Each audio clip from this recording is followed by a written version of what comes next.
ओम शांति। 25 अक्टूबर 2025। मीठे बच्चे, संगम युग पर ही तुम्हें आत्म अभिमानी बनने की मेहनत करनी पड़ती। सतयुग अथवा कलयुग में यह मेहनत होती नहीं। प्रश्न: श्री कृष्ण का नाम उनके माँ बाप से भी अधिक बाला है, क्यों? उत्तर: क्योंकि श्री कृष्ण से पहले जिनका भी जन्म होता है वो जन्म योग बल से नहीं होता। श्री कृष्ण के माँ बाप ने कोई योग बल से जन्म नहीं लिया है। दूसरा, पूरी कर्मातीत अवस्था वाले राधे कृष्ण ही हैं। वही सद्गति को पाते हैं। जब सब पापात्माएं खत्म हो जाती हैं, तब गुलगुल पावन नई दुनिया में श्री कृष्ण का जन्म होता है। उसे ही वैकुंठ कहा जाता है। तीसरा, संगम पर श्री कृष्ण की आत्मा ने सबसे अधिक पुरुषार्थ किया है, इसलिए उनका नाम बाला है। ओम शांति। मीठे मीठे रूहानी बच्चों को रूहानी बाप बैठ समझाते हैं। 5000 वर्ष के बाद एक ही बार बच्चों को आकर पढ़ाते हैं। पुकारते भी हैं कि हम पतितों को आकर पावन बनाओ। तो सिद्ध होता है कि यह पतित दुनिया है। नई दुनिया पावन दुनिया थी। नया मकान खूबसूरत होता है, पुराना जैसे टूटा फूटा हो जाता है, बरसात में गिर पड़ता है। अभी तुम बच्चे जानते हो, बाप आया है नई दुनिया बनाने। अभी पढ़ा रहे हैं, फिर 5000 वर्ष के बाद पढ़ाएंगे। ऐसे कभी कोई साधु संत आदि अपने फॉलोअर्स को नहीं पढ़ाएंगे। उनको यह पता ही नहीं है, न खेल का पता है, क्योंकि निवृत्ति मार्ग वाले हैं। बाप बिगर कोई भी सृष्टि के आदि मध्य अंत का राज समझा न सके। आत्म अभिमानी बनने में ही बच्चों को मेहनत होती है, क्योंकि आधा कल्प में तुम कभी आत्म अभिमानी बने नहीं हो। अब बाप कहते हैं अपने को आत्मा समझो। ऐसे नहीं कि आत्मा सो परमात्मा, नहीं। अपने को आत्मा समझ परमपिता परमात्मा शिव को याद करना है। याद की यात्रा मुख्य है, जिससे ही तुम पतित से पावन बनते हो। इसमें कोई स्थूल बात नहीं है, कोई नाक कान आदि नहीं बंद करना है। मूल बात है अपने को आत्मा समझ बाप को याद करना। तुम आधा कल्प से हिरे हुए हो देह अभिमान में रहने के। पहले अपने को आत्मा समझेंगे, तब बाप को याद कर सकेंगे। भक्ति मार्ग में भी बाबा बाबा कहते आते हैं। बच्चे जानते हैं सतयुग में एक ही लौकिक बाप है, वहाँ पारलौकिक बाप को याद नहीं करते हैं, क्योंकि सुख है। भक्ति मार्ग में फिर दो बाप बन जाते हैं, लौकिक और पारलौकिक। दुख में सब पारलौकिक बाप को याद करते हैं। सतयुग में भक्ति होती नहीं, वहाँ तो है ही ज्ञान की प्रारब्ध। ऐसे नहीं कि ज्ञान रहता है, इस समय के ज्ञान की प्रारब्ध मिलती है। बाप तो एक ही बार आते हैं। आधा कल्प बेहद के बाप का सुख का वर्षा रहता है, फिर लौकिक बाप से अल्पकाल का वर्षा मिलता है। यह मनुष्य नहीं समझा सकते। यह है ही नई बात। 5000 वर्ष में संगम युग पर एक ही बार बाप आते हैं, जबकि कलयुग अंत सतयुग आदि का संगम होता है, तब ही बाप आते हैं नई दुनिया फिर से स्थापन करने। नई दुनिया में इन लक्ष्मी नारायण का राज्य था, फिर त्रेता में राम राज्य था। बाकी देवताओं आदि के जो इतने चित्र बनाए हैं, वह सब है भक्ति मार्ग की सामग्री। बाप कहते हैं इन सब को भूल जाओ, अभी अपने घर को और नई दुनिया को याद करो। ज्ञान मार्ग है समझ का मार्ग, जिससे तुम 21 जन्म समझदार बन जाते हो। कोई दुख नहीं रहता, सतयुग में कभी कोई ऐसे नहीं कहेंगे कि हमको शांति चाहिए। कहा जाता है ना, मांगने से मरना भला। बाप तुमको ऐसा साहूकार बना देते हैं जो देवताओं को भगवान से कोई चीज मांगने की दरकार नहीं रहती। यहाँ तो दुआ मांगते हैं ना, पोप आदि आते हैं तो कितने दुआ लेने जाते हैं, पोप कितनों की शादियां कराते हैं। बाप तो यह काम नहीं करते। भक्ति मार्ग में जो पास्ट हो गया है सो अब हो रहा है, सो फिर रिपीट होगा। दिन प्रतिदिन भारत कितना गिरता जाता है। अभी तुम हो संगम पर, बाकी सब हैं कलयुगी मनुष्य। जब तक यहाँ न आए तब तक कुछ भी समझ ना सके कि अभी संगम है व कलयुग है। एक ही घर में बच्चे समझते हैं संगम पर है। बाप कहेंगे हम कलयुग में हैं तो कितनी तकलीफ हो पड़ती है, खान पान आदि का भी झंझट हो पड़ता है।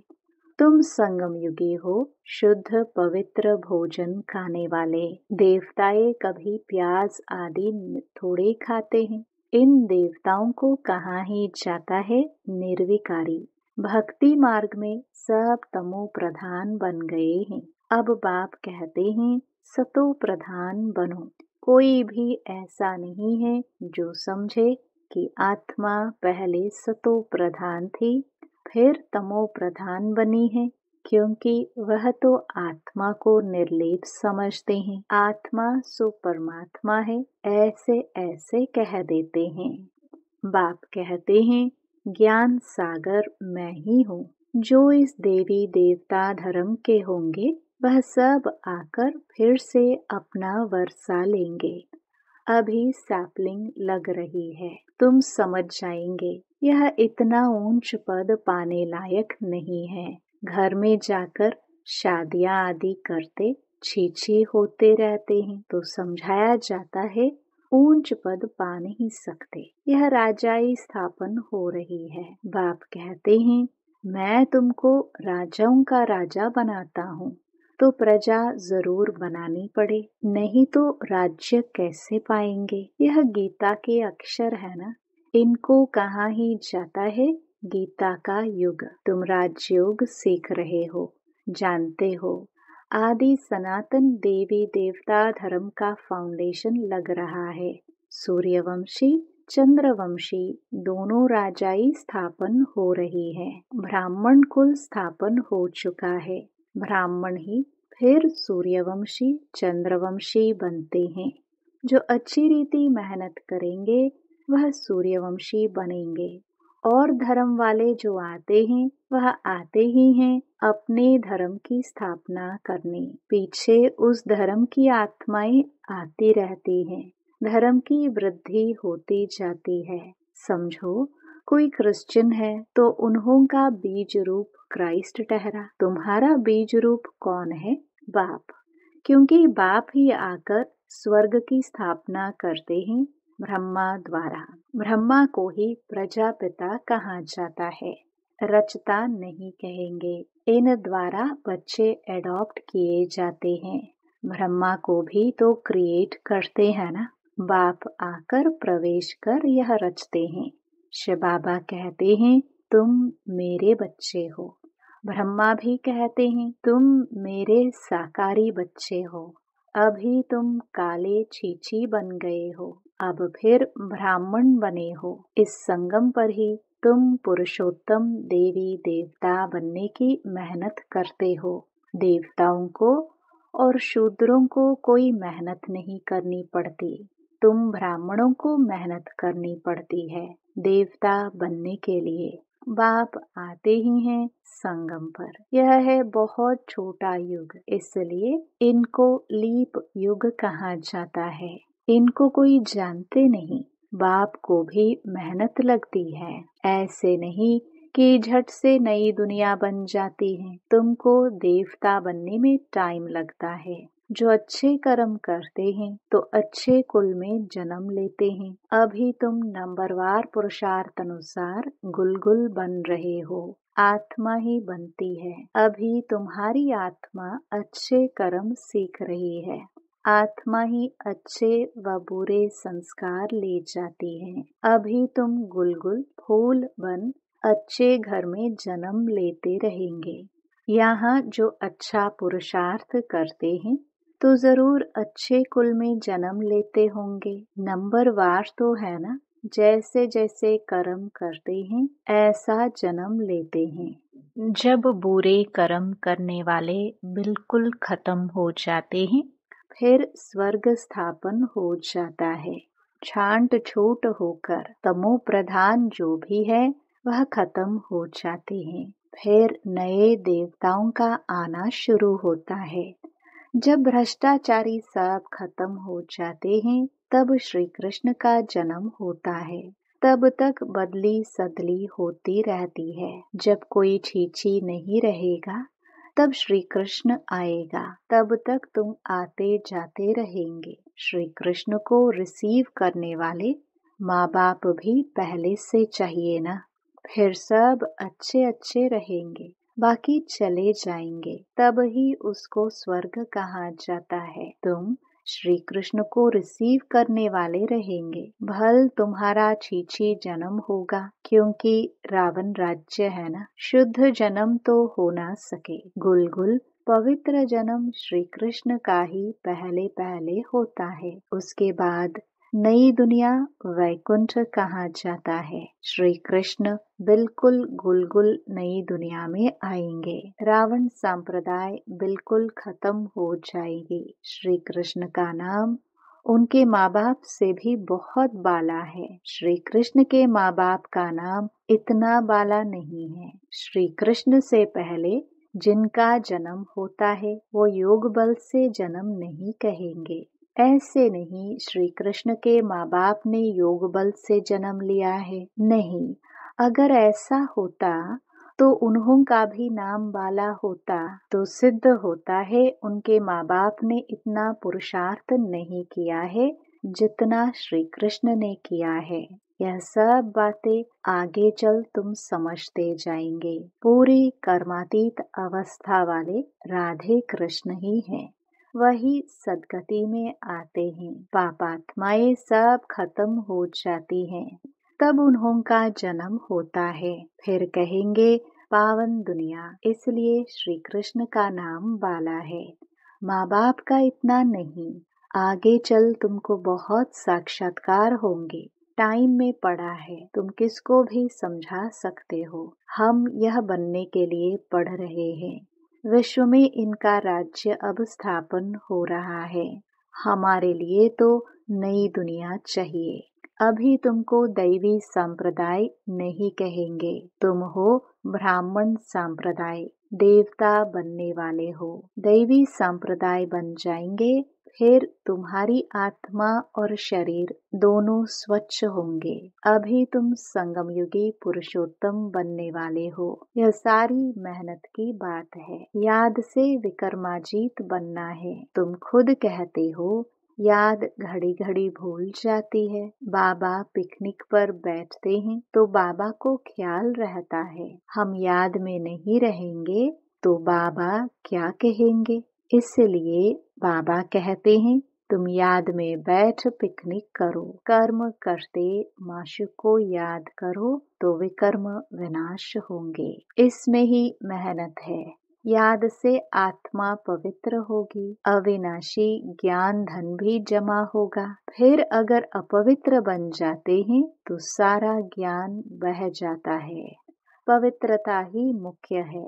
बाप तो अच्छी अच्छी बातें ही समझाते हैं। यह सृष्टि के आदि मध्य अंत का ज्ञान और कोई में भी नहीं है। और जो भी सत्संग आदि है वह सब है भक्ति मार्ग के। बाबा ने समझाया है भक्ति वास्तव में प्रवृत्ति मार्ग वालों को ही करनी है। तुम्हारे में तो कितना ताकत रहती है। घर बैठे तुमको सुख मिल जाता है। सर्वशक्तिवान बाप से तुम इतना ताकत लेते हो। सन्यासियों में भी पहले ताकत थी। जंगलों में रहते थे। अभी तो कितने बड़े बड़े फ्लैट बनाकर रहते हैं। अभी वह ताकत नहीं है। जैसे तुम्हारे में भी पहले सुख की ताकत रहती है, फिर गुम हो जाती है। उन्हों में भी पहले शांति की ताकत थी, अब वह ताकत नहीं रही है। आगे तो सच कहते थे कि रचता और रचना को हम नहीं जानते, अभी तो अपने को भगवान शिवोहम कह बैठते हैं। बाप समझाते हैं, इस समय सारा झाड़ तमो प्रधान है, इसलिए सभी का उद्धार करने मैं आता हूँ। यह दुनिया ही बदलनी है, सब आत्माएं वापस चली जाएंगी। एक भी नहीं जिसको यह पता हो कि हमारी आत्मा में अविनाशी पाठ भरा हुआ है, जो फिर से रिपीट करेंगे। आत्मा इतनी छोटी है, इनमें अविनाशी पाठ भरा है तो कभी विनाश नहीं होता। इसमें बुद्धि बड़ी अच्छी पवित्र चाहिए, वह तब होगी जब याद की यात्रा में मस्त रहेंगे। मेहनत सिवाय पद थोड़े मिलेगा, इसलिए गाया जाता है, छड़े तो चाखे वैकुंठ रस। कहाँ ऊंच ते ऊंच राजाओं का राजा, डबल सिरताज कहाँ प्रजा। पढ़ाने वाला तो एक ही है, इसमें समझ बड़ी अच्छी चाहिए। बाबा बार बार समझाते हैं, याद की यात्रा है मुख्य। मैं तुमको पढ़ाकर विश्व का मालिक बनाता हूँ, तो टीचर गुरु भी होगा। बाप तो है ही टीचरों का टीचर, बापों का बाप। यह तो तुम बच्चे जानते हो, हमारा बाबा बहुत प्यारा है। ऐसे बाप को तो बहुत याद करना है, पढ़ना भी पूरा है। बाप को याद नहीं करेंगे तो पाप नष्ट नहीं होंगे। बाप सभी आत्माओं को साथ ले जाएंगे, बाकी शरीर सब खत्म हो जाएंगे। आत्माएं अपने अपने धर्म के सेक्शन में जाकर निवास करती है। अच्छा, मीठे मीठे सिखिलदे बच्चों प्रति माता पिता बाप दादा का याद प्यार और गुड मॉर्निंग। रूहानी बाप की रूहानी बच्चों को नमस्ते। धारणा के लिए मुख्य सार। पहला, बुद्धि को पवित्र बनाने के लिए याद की यात्रा में मस्त रहना है। कर्म करते भी एक माशुक याद रहे, तब विकर्माजीत बनेंगे। दूसरा, इस छोटे से युग में मनुष्य से देवता बनने की मेहनत करनी है। अच्छे कर्मों के अनुसार अच्छे संस्कारों को धारण कर अच्छे कुल में जाना है। वरदान, अपनी रूहानी लाइट हाउस द्वारा वायुमंडल को परिवर्तन करने की सेवा करने वाले सहज सफलता मूर्त भव। जैसे साकार सृष्टि में जिस रंग की लाइट जलाते हो वही वातावरण हो जाता है। अगर हरी लाइट होती है तो चारों ओर वही प्रकाश छा जाता है। लाल लाइट जलाते हो तो याद का वायुमंडल बन जाता है। जब स्थूल लाइट वायुमंडल को परिवर्तन कर देती है तो आप लाइट हाउस भी पवित्रता की लाइट व सुख की लाइट से वायुमंडल परिवर्तन करने की सेवा करो तो सफलता मूर्त बन जाएंगे। स्थूल लाइट आंखों से देखते हैं, रूहानी लाइट अनुभव से जानेंगे। स्लोगन, व्यर्थ बातों में समय और संकल्प गवाना यह भी अपवित्रता है। अव्यक्त इशारे, स्वयं और सर्व के प्रति मनसा द्वारा योग की शक्तियों का प्रयोग करो। कोई भी खजाना कम खर्च करके अधिक प्राप्त कर लेना, यही योग का प्रयोग है। मेहनत कम, सफलता ज्यादा, इस विधि से प्रयोग करो। जैसे समय व संकल्प श्रेष्ठ खजाने हैं, तो संकल्प कम से कम खर्चे हो लेकिन प्राप्ति ज्यादा हो। जो साधारण व्यक्ति 2-4 मिनट संकल्प चलाने के बाद, सोचने के बाद सफलता या प्राप्ति कर सकता है, वह आप 1-2 सेकंड में कर सकते हो। इसको कहते हैं कम खर्चा बाला नशीन। खर्च कम करो लेकिन प्राप्ति 100 गुना हो। इससे समय की व संकल्प की जो बचत होगी वह औरों की सेवा में लगा सकेंगे, दान पुण्य कर सकेंगे। यही योग का प्रयोग है। ओम शांति।